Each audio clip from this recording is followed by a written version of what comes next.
So I don't know if you can tell from how slow I'm going, but I am stuck in rush hour right now. And I thought now would be a good time to record my thoughts of having this Tesla for a month and my overall reactions. So there's a lot of things that I discovered over owning the Tesla for a month. Again, I have the standard range plus Model 3.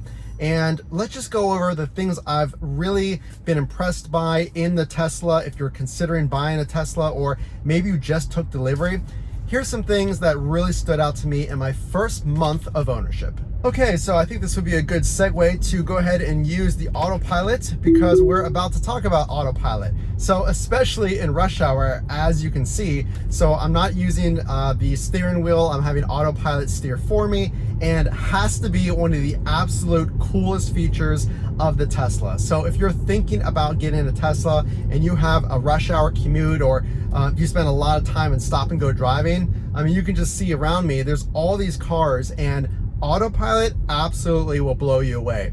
And if you don't have a rush hour commute, if you're going on the highway, it really takes a lot of the stress off of you as a driver. You don't have to constantly be making those fine-tune adjustments. It's just overall an amazing feature, and probably one of the biggest features that you have to consider you're getting that no other car has, and it absolutely is one of my favorite features. Okay, so number two, I want to talk about the upgrades. So overall, I've had this car for about a month, and I was not sure if I wanted to stick with the white spec. I got white, I got the upgraded premium wheels, and that was it. So we are expecting, well, I shouldn't say that, we actually just had our first child. He's about 2 weeks old, and we have a pet as well. We have a fairly large dog. So I was worried about the white seats getting dirty, but after a month of ownership and so many videos on YouTube, I kind of wish I got the white seats. They seem like easy to clean. All in all, my point is, if you're thinking about making any upgrades, I would just go ahead and do it. I don't have a ton of regret. I do kind of wish that I had the white interior, maybe another color. I actually like the white exterior.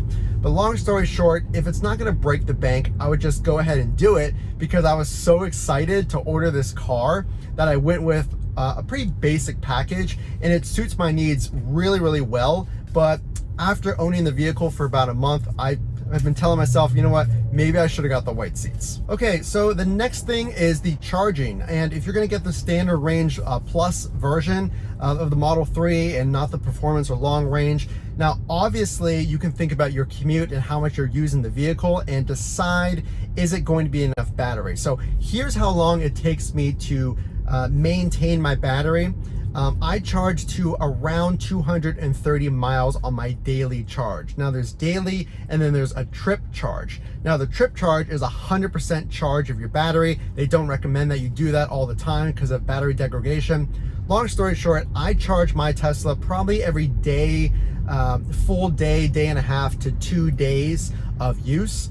And I try to take it down to no less than probably 100 miles.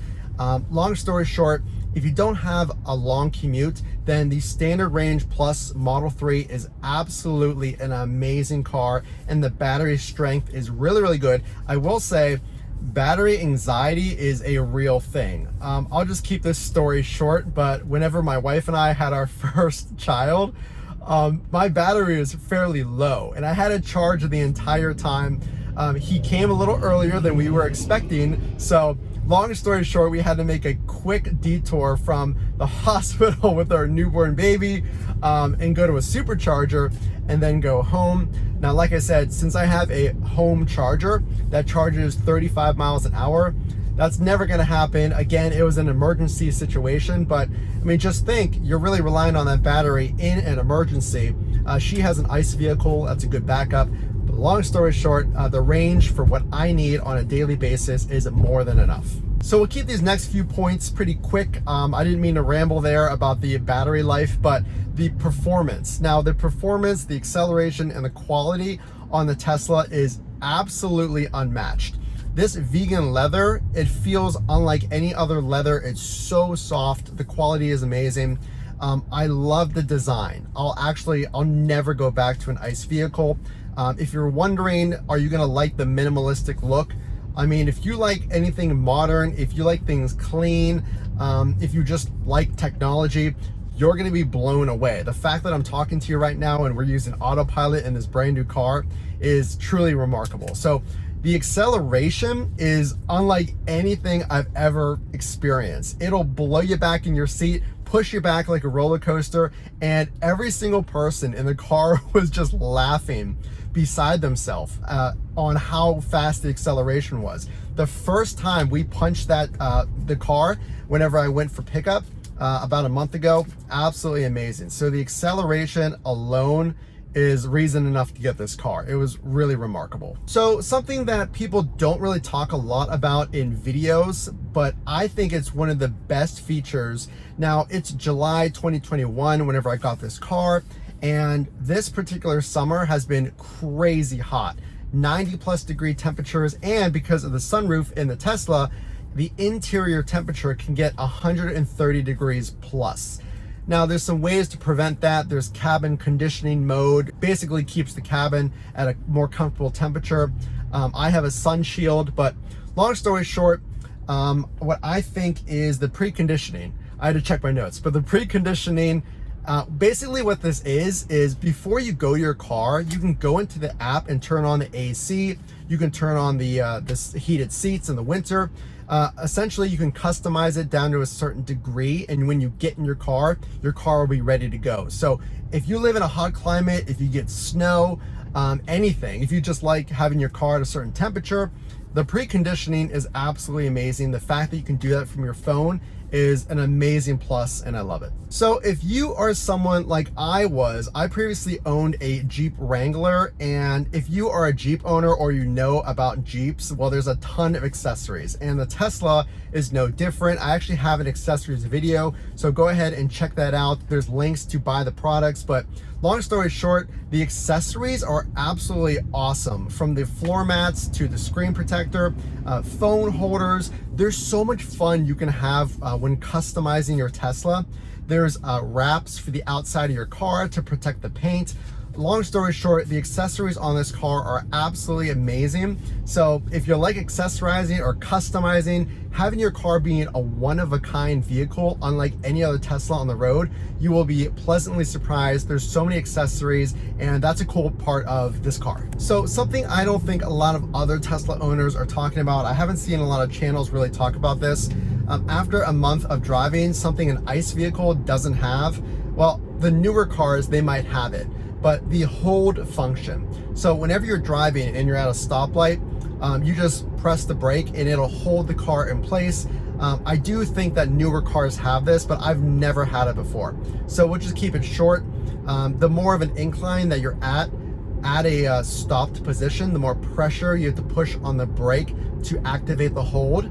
But then after your car is in hold, you can just relax, and the only next step you need to take is to hit the gas to get it out of that hold position. It's all about comfort. It's super easy. It's a no-brainer, and I like that it's a benefit of the Tesla. So it'd be a little silly for me not to mention how amazing the screen is, and all of the features from the AC to the navigation. There's so many changes to how you access these once you get a Tesla. So we're gonna make a complete video on that. It goes pretty deep. So make sure to subscribe to see that, but definitely one of the coolest features of this car. So these are just a few things that I wrote down, but I want to talk about the overall design of the car. It is absolutely amazing, and it's definitely a head turner. So only 2 to 3% of cars on the road right now are Teslas, I believe. So EVs are going to be absolutely exploding, and to be on the forefront of that is absolutely amazing. And to see the community like you watching these videos, commenting your questions, it's really, really cool just to be a part of it. So just being a part of the newest technology and the way of the future, it's really, really cool. And I think if you're considering a Tesla, you will agree as well. So hopefully I didn't ramble too much in that video. I did put a list together, but I will say this was a little bit of an impromptu video, but there's so many awesome features of the car. So stick around. Again, we're gonna be doing battery videos. We're doing more accessory videos, news on the Teslas that are coming out, my overall reactions after 5,000, 10,000 miles. So stick here with me. I'm gonna take you along all the things that I find out about the car. So if you're considering a Tesla or you're thinking about maybe which one to get, or maybe you already took delivery, make sure to subscribe so you can see all that latest content. So again, my name is Matt. This is Frunk to Trunk, where we go over everything from the front to back of your new or coming soon Tesla and all the amazing accessories and software updates in between.